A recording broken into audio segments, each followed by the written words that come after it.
بسم الله الرحمن الرحيم قل هو الله أحد الله الصمد لم يلد ولم يولد ولم يكن له كفوا أحد لا إله إلا الله والله أكبر الله أكبر ولله الحمد بسم الله الرحمن الرحيم قل هو الله أحد الله الصمد لم يلد ولم يولد ولم يكن له كفوا أحد لا إله إلا الله والله أكبر الله أكبر ولله الحمد بسم الله الرحمن الرحيم قل أعوذ برب الفلق من شر ما خلق ومن شر غاسق إذا وقب ومن شر النفاثات في العقد ومن شر حاسد إذا حسد لا إله إلا الله والله أكبر الله أكبر ولله الحمد بسم الله الرحمن الرحيم قل أعوذ برب الناس ملك الناس إله الناس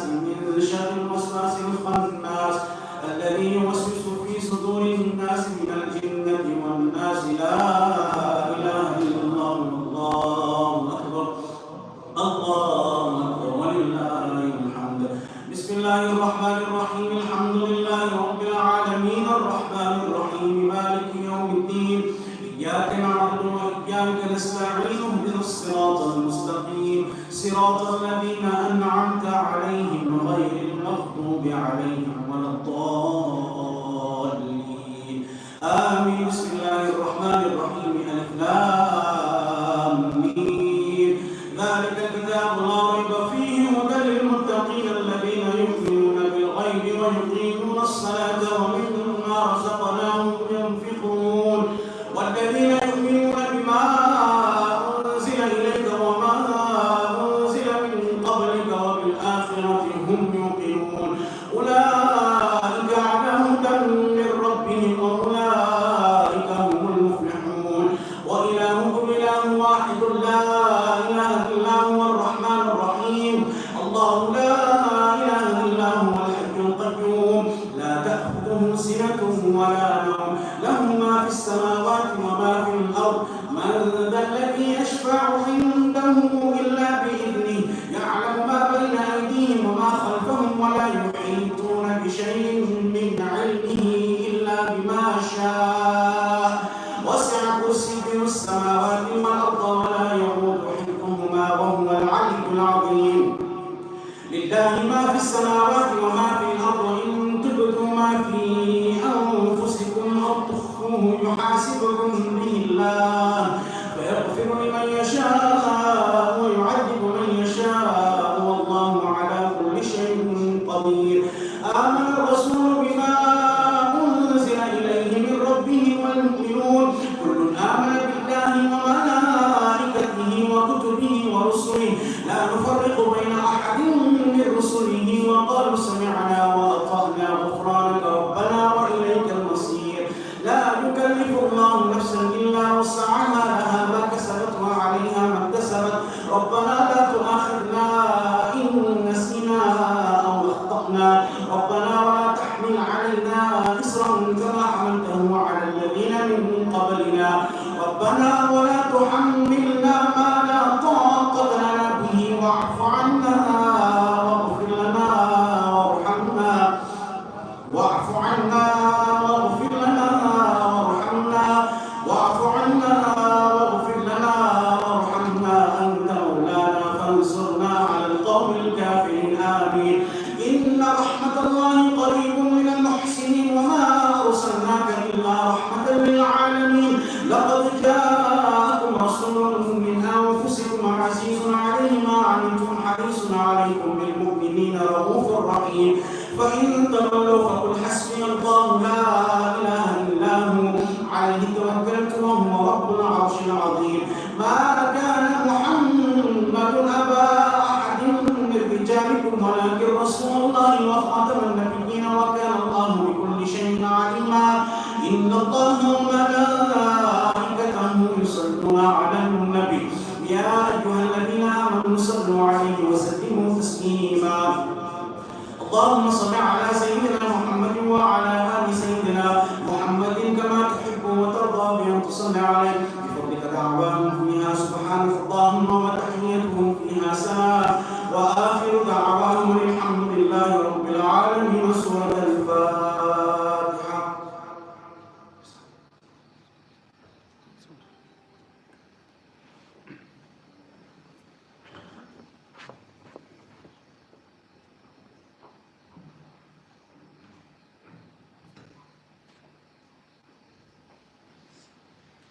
إن الله وملائكته يصلون على النبي يا أيها الذين آمنوا صلوا عليه وسلموا تسليما. اللهم صل على سيدنا محمد وعلى آل سيدنا محمد وأصحابه وبارك وسلم.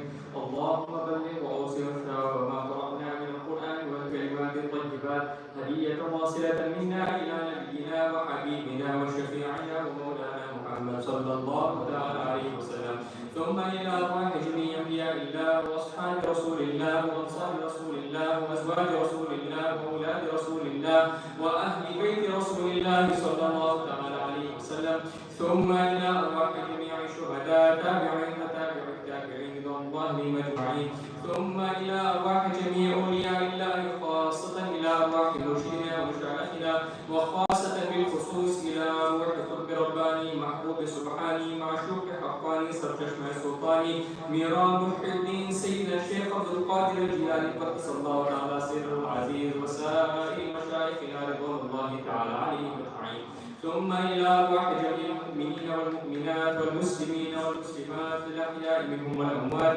اللهم ربنا إنك سميع قريب مجيب الدعوات يا قاضي الحاجات. اللهم اغفرهم وارحمهم وسكنهم وادخلهم وروحهم في الجنة. اللهم لا تحرمنا أجرهم ولا تفتنا بعضهم واغفر لنا ولهم وارحمهم رحمة واسعة يا ربنا يا رب العالمين.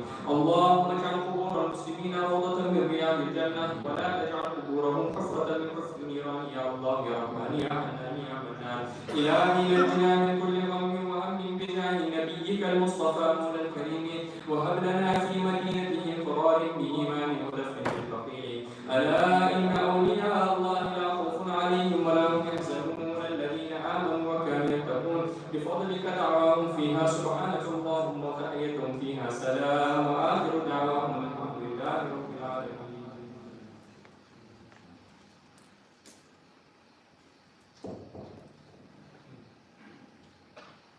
صلى الله عليك يا رسول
बदल जाएगी किस्मत बेसहारा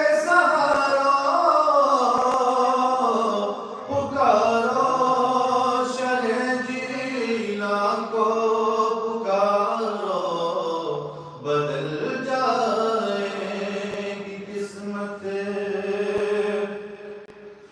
मुरीदी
نحمده ونصلي ونسلم على سيدنا ونبينا وحبيبنا وشفيعنا ومولانا محمد صلى الله تعالى عليه وسلم رسوله النبي الأمين المكين الحنين الكريم الرؤوف الرحيم. أما بعد، فقد قال الله تبارك وتعالى في القرآن الكريم بعد أعوذ بالله من الشيطان الرجيم بسم الله الرحمن الرحيم إن الله وملائكته يصلون على النبي يا أيها الذين آمنوا صلوا عليه وسلموا تسليما اللهم صل على سيدنا محمد وعلى آل سيدنا محمد وبارك وسلم بسم الله الرحمن الرحيم يا أيها الذين آمنوا استجيبوا لله وللرسول إذا دعاكم لما يحييكم صدق الله مولانا العظيم وبلغنا رسوله النبي الكريم ونحن على ذلك من الشاهدين والشاكرين والحمد لله رب العالمين الصلاة والسلام عليك يا رسول الله الصلاة والسلام عليك يا حبيب الله. Most respected ulama, respected elders, brothers and sisters in Islam, Assalamu alaikum wa rahmatullahi wa barakatuh. All praise is due to Almighty Allah subhanahu wa ta'ala who has undoubtedly selected us to partake in the remembrance and the commemoration of Allah and His Rasul sallallahu alayhi wa sallam and of the life of one of the most illustrious saints, the community of Rasulullah sallallahu alayhi wa sallam, who is none other than Sayyidina Shaykh Abdul, Qadir, Jilani, Aziz. May Allah subhanahu wa ta'ala accept our presence here and accept our views sincerely for His sake, inshallah. A lot of people have a deep-seated restlessness, a realization that there must be something more to life than just living. And people don't really know how to pinpoint it or how to word it, but you hear expressions like, I want to live life to the fullest, or I want to live a life worth living, or I want to do something that makes me feel alive. Living people say this. It's quite fascinating if you think about it. Everyone is on this quest, whether they realize it or not, and most people are looking in the wrong place. So, pointing us in the direction of where we should be looking, Allah subhanahu wa ta'ala calls out to us in the Quran and He says, Ya ayyuhalladhina amanu, oh you who believe, living people, Ya ayyuhalladhina amanu, istajibu lillahi wa lirrasuli idha da'akum lima yuhyikum. Respond to Allah and His Rasul sallallahu alayhi wa sallam when they call you to that which will give you life. Amazing if you think about it. Allah subhanahu wa ta'ala is talking about, He's speaking, addressing living people, and He says, come to that which will give you life. And the Mufassirin have given different thoughts on what is it exactly that gives us life in the message of Allah and His Rasul sallallahu alayhi wa sallam. Muhyuddeen was one of the great Mufassirun, says it is the haqq. It is the truth, it is knowing the reality. That message that came from by Rasulullah sallallahu alayhi wa sallam that teaches us what is haqq, that is what gives us life. Qadir on the other hand said that it is the greatest miracle of Rasulullah sallallahu alayhi wa sallam, the Quran, which gives us life. Because the Quran has the entire, it has safeguarding from the trials of the world, it has safeguarding in the akhirah, it gives us nur, etc. So the Quran is that life-giving thing which Allah is calling us to. And Ibn Ishaq radiallahu ta'ala says that the life-giving thing to which Allah subhanahu wa ta'ala is referring to in this ayah of the Quran is jihad. Right? Which we know has multiple facets, jihad bil qalam, jihad bil ilm, jihad bil nafs, etc. Right? So these are the three dimensions that Mufassirin have stated. I think it's the truth, the haqq with which Rasulullah came, the Quran, His greatest miracle, or jihad, struggling, which was the sunnah of Rasulullah sallallahu alayhi wa sallam. In summary, this package, or this system, or this method, which Allah subhanahu wa ta'ala taught us in the Quran and in the lifestyle of Rasulullah sallallahu alayhi wa sallam, which gives us life, which takes us from just living to truly living, is what we know as al-Islam or the Deen. So this Deen is what Allah is calling us to give us life. Alright? Yet, there are people then who are so alive in their application, their understanding, and their implementation of the Deen, that Allah subhanahu wa ta'ala takes these people and uses them to bring the Deen back to life when the Deen itself has degenerated so that we don't understand it anymore. And these people are given the title of Muhyuddeen, the one who revives the Deen, who gives life to the Deen, who brings the Deen back to life. And the archetype of this, the icon of this, the prototype of this is none other than Shaykh Abdul Qadir al-Jilani, whom Allah selected to take that system, which is supposed to be life-giving, and rejuvenate it, revive it, and bring it back to life so that it in turn can bring us back to life, inshallah. Shaykh Abdul Qadir al-Jilani was a Friday in the year 511 after Hijrah. He used to spend a lot of time in the deserts before he was teaching. So on his way back to Baghdad, he sees an old, decrepit, very sickly looking man who can barely move. He looks like he's about to die. And he's laying down. So he calls out to him and he says, Abdul, Qadir, come here. Ghous Azam goes to him, seeing, wondering what the man wants. And the old man says to him, help me to sit up. And this old man, who looks like he's about to die, Ghous Azam takes him by the hand, helps him to sit up. Ghous Azam is still a young man at this time. As he helps the man to sit up, he sees to his astonishment that the old decrepit man becomes healthy and rejuvenated once again, and the old man now looks strong. Ghous Azam says, I recoil out of fear of what this man is. And the man says, do you know who I am? He says, I'm a deen. I am the deen. And Allah subhanahu wa ta'ala has selected you, that through you, Allah will bring me back to life when I have been dead and forgotten by the people. So my discourse for today, inshallah, is what being Muhyuddeen entails.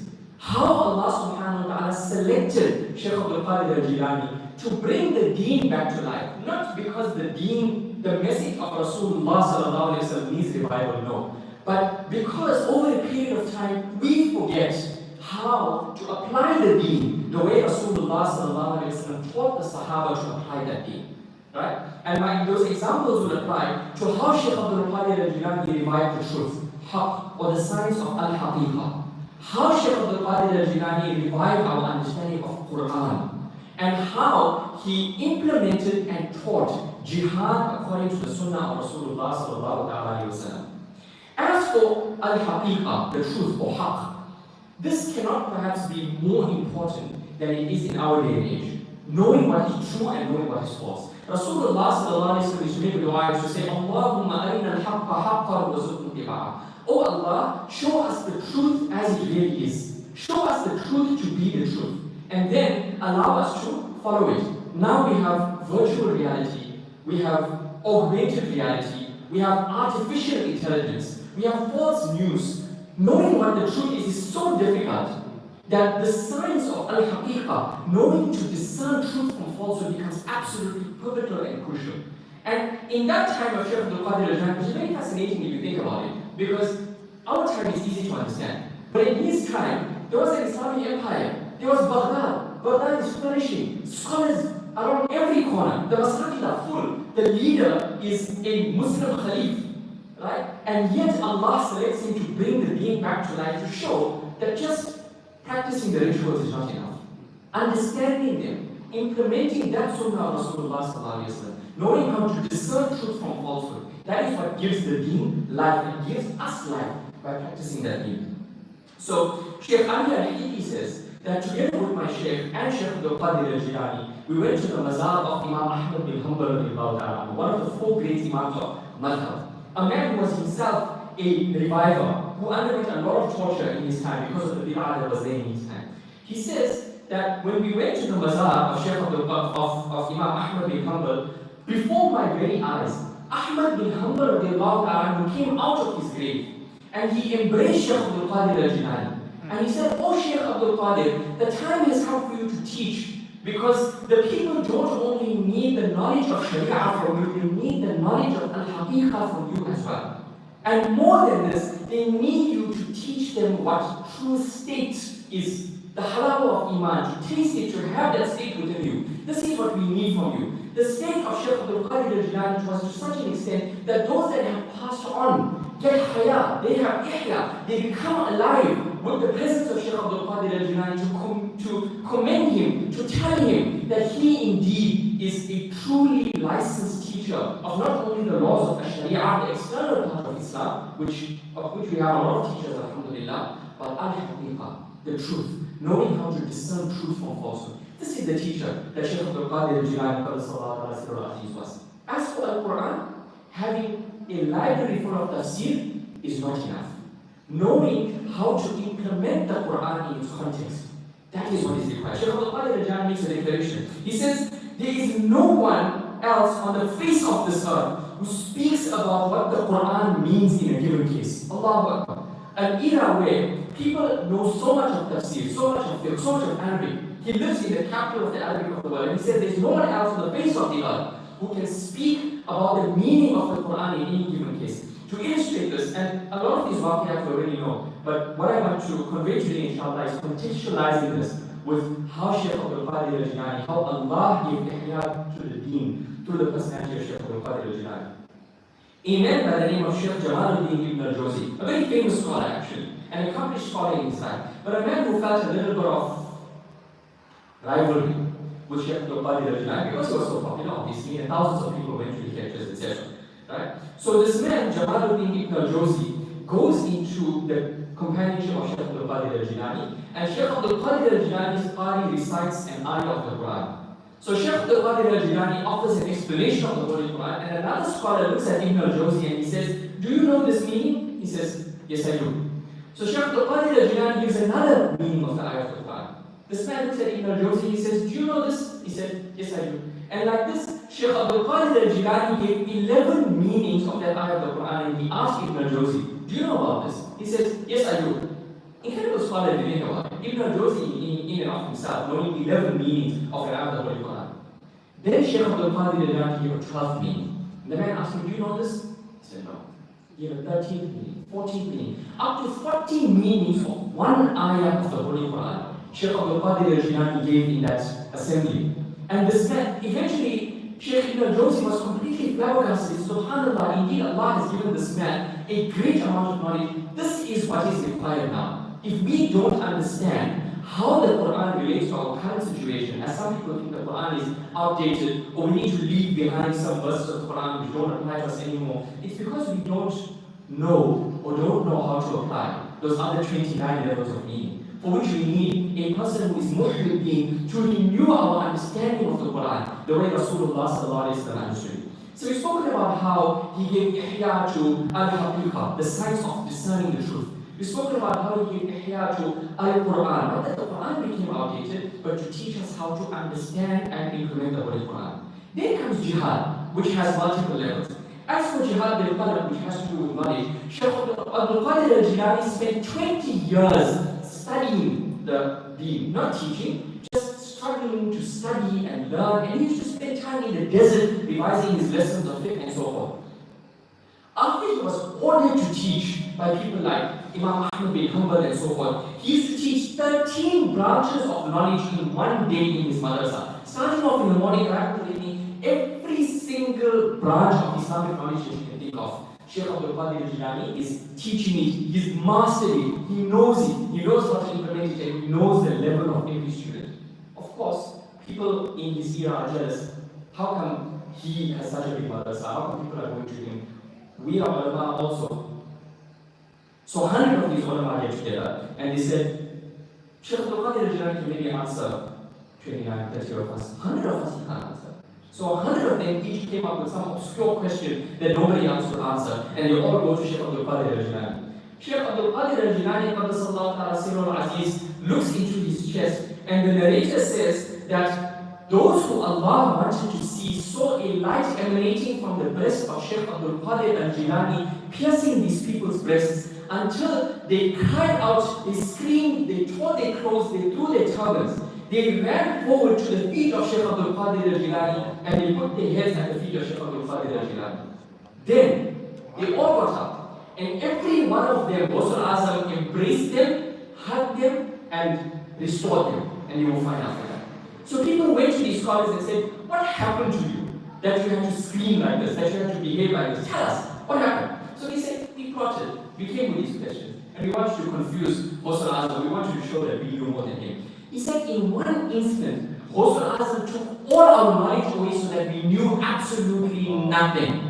All our knowledge, all our studying, and completely vanished from us, so that we had no option but to submit ourselves to Ghous Azam, Shaykh Abdul Qadir al-Jilani.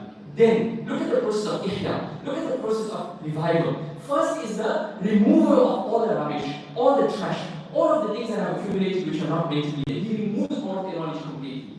Then they said, Ghous Azam restored all our knowledge to us. Then he said to each one of us after hugging us, this is the question you have, this is the answer to your question. First he has to uncorrupt, then he has to restore that knowledge. This is how the process of ihya, of revival, of bringing back to life takes place. As Allah subhanahu wa ta'ala is at the hands of Shaykh Abdul Qadir Jilani. Going on to jihad bil mal very quickly, the jihad of wealth. Shaykh Abdul Qadir Jilani used to receive a cloak of honor from the Khalif. Every month or every week, the Khalif used to send him some fancy brocade kind of cloak. He had absolutely no interest in this. As soon as the Khalif would send it to him, he would throw it to his servant Muzaffar and say to him, go and sell this in the marketplace, take the money and feed the people with it. I have no interest in this. He used to tell his servant Muzaffar every day, bake more bread so that we can feed the poor, so that no person comes to my door and goes away hungry. He never kept any wealth for himself. Ate the most frugal means, starved for so many days, which I'll tell you about inshallah. But fed the poor, made sure nobody was hungry, and gave out of his wealth so that his wealth wasn't his own, but it was used for the upliftment of the ummah. This was how he revived jihad bil mal. And his jihad bil nafs, he struggled against his nafs, Allahu Akbar. He says, I pushed myself so hard and severely took my nafs to task, so that for 1 year, I ate only what people threw away and never drank water. For 1 year after that, I only drank water and ate nothing. And the year after that, I neither ate nor drank nor slept. This was the revival of struggling against the nafs. You know the sunnah of Rasulullah sallallahu alayhi wa sallam, Aisha the Siddiqa radiallahu ta'ala said the family of Rasulullah sallallahu alayhi wa sallam never ate their full of barley bread, which is like the most, in their time, it was like a rough, like a cheap kind of meal. He said we never ate our full of that for even 3 days. This was how the family of Rasulullah sallallahu alayhi wa sallam lived. This was what Ghous Azam came back to show us. What is jihad? What is the meaning of the Quran? What is al-haqiqah, the truth? And if we've spoken about how he's shown us how to revive the knowledge of Al-Quran, what about Sunnah? This is perhaps the most beautiful. Ghous Azam says, وَكُلُّ وَلِيٍّ لَهُ قَدَمٌ وَإِنِّي عَلَى قَدَمِ النَّبِيِّ بَدْرِ كَمَالِ. He said every saint is on the footsteps of a prophet. So some are on the footsteps of Musa alayhi salam, some on the footsteps of Ibrahim alayhi salam, and he says, وَإِنِّي عَلَى قَدَمِ النَّبِيِّ بَدْرِ كَمَالِ. I am on the footsteps of the beloved Prophet sallallahu alayhi wa sallam, the most splendorous and most beautiful moon. And as the son of Rasulullah sallallahu alayhi wa sallam, he was a perfect inheritor of Rasulullah sallallahu alayhi wa sallam, so that every moment of his life was a reflection of Sunnah. I could speak about anything here about his revival of the Sunnah. But I'm going to speak about this aspect because it's the most hopeful for us. Rasulullah sallallahu alayhi wa sallam has stated, Shafa'ati li ahli kaba'i bi ummati. My shafa'ah, my intercession, is for the biggest sinners of my ummah. Right? And in bringing this sunnah to life, to reviving this sunnah of Rasulullah sallallahu alayhi wa sallam, people came to Ghous Azam and they said to him, you have many followers, and a lot of your followers, subhanallah, very pious people and so on. What about the 40 people among your followers? What about the weak things? What about the sinners? He said, my pious followers are there for me. But for the sinners, I am there for him. He revived the sunnah of Rasulullah sallallahu alayhi wa sallam being there for the sinners. Another sunnah that he revives in tandem with this. Rasulullah sallallahu alayhi wa sallam said, Man kana yu'minu billahi wal yawmil akhir فَلْيُكْرِمْ جَارَهُ. He who believes in Allah and the last day must be good to his neighbor. Ghous Azam applied both these sunnahs together. A neighbor of his name was Abdul ibn Luqa. A man who was given to gambling. So he used to play backgammon and he was addicted to gambling. His next door neighbor. So the man is engaged in a big game of backgammon and he's losing badly. He's really like down and out. He's lost everything now. He's lost his house, he's lost his dog, lost everything. So he's telling the guys, like any gambler would, let's try again, let's play again, one more round. So they said to him, okay, but you have nothing to play. Okay, if you lose, we'll cut your hand off. He said, okay, no problem. So they played another game and he lost. So the man they want to take his hand off, chop his hand off, and he says, no, one more game. They said to him, okay, you know what? We won't cut your hand off. At least admit you lost. Right? Ghous Azam won't even let his neighbor say that I lost. Right? Immediately Ghous Azam appears in the roof of that man's house. And he says to the man, he leaves his dance, he's teaching a dance at the time. He leaves the dance, he goes to the man, and he says, oh Abdullah ibn Luqa, take this musalla off him. And gamble with that. Tell them that I wager this in order to win all my stuff back. And you win. Whatever you do, don't tell them that I lost. He can't handle it that a person who's so close to you will say, I've lost. So the man takes the musalla of Ghous Azam. He plays another round. He gets everything back. Ghous Azam in the meantime goes back to his dust and he's crying profusely. His followers ask him, why are you crying, Shaykh Abdul? He said, you'll see just now. The man plays another round. He wins everything back. Chases the other guys away. And he goes back to Ghous Azam, he puts his head at his feet, and he says, I repent, O Shaykh Abdul Qadir, accept me as one of your followers. Ghous Azam says, this man has come last. He's come after all of you. But he's among us. His tide is coming with us. And he will be among us, inshallah. This is how Ghous Azam brings back to life. He gives ihya to the deen, so that we understand what al-haqiqah, the truth from falsehood is. So that we understand what the implementation of the Quran is in every scenario. And read the sermons of Shaykh Abdul Qadir. And you'll find answers to even the challenges that came up yesterday, challenges that didn't exist 5 years ago. Shaykh Abdul Qadir has already given us the answers to it. This is how he brought back the understanding of jihad. This is how he gave ihya. He gave life to what is the sunnah. Not only studying it, not only memorizing it, understanding it, but implementing it and teaching it so that we can see what it was like to see Rasulullah sallallahu alaihi wasallam living the Quran, being the sunnah of Rasulullah sallallahu alaihi wasallam. By Allah, we have not taken advantage of this man. We have not taken the full advantage that we can. Yes, ceremonial love will take you up to a certain level. Loving him, having an emotional attachment to him will take us to a certain level, inshallah. But those that Ghous Azam looks for, inshallah, are those that look at his teachings, try to understand them, implement them, and live according to the life of Shaykh Abdul Qadir Jilani. May Allah subhanahu wa ta'ala give us tawfiq and hidayah to, by aligning ourselves to people that truly understood the Quran and the Sunnah, give life to these hearts of ours, so that we may be among them as well, inshallah. Allah ta'ala give us tawfiq and hidayah. Jazakallah khair, jazakallah khair. Assalamu alaikum wa rahmatullahi wa barakatuh. Please stand for salam.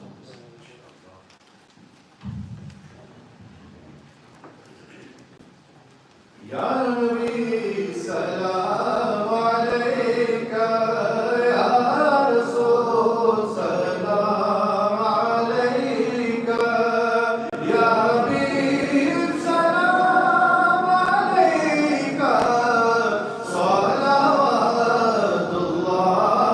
alayka, salawatullah alayka, Ya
اللهم ربنا تقبل منا انك انت السميع العليم وتب علينا يا مولانا انك انت التواب الرحيم. اللهم افتح لنا بالخير واختم لنا بالخير واجعل عواقب امورنا بالخير بيدك الخير والعافيه انك على كل شيء قدير. الا ان اولياء الله لا خوف عليهم ولا هم يحزنون الذين امنوا وكانوا يتقون بفضلك دعوهم فيها سبحانك اللهم وتحيتهم فيها سلام واخر دعواهم الحمد لله رب العالمين.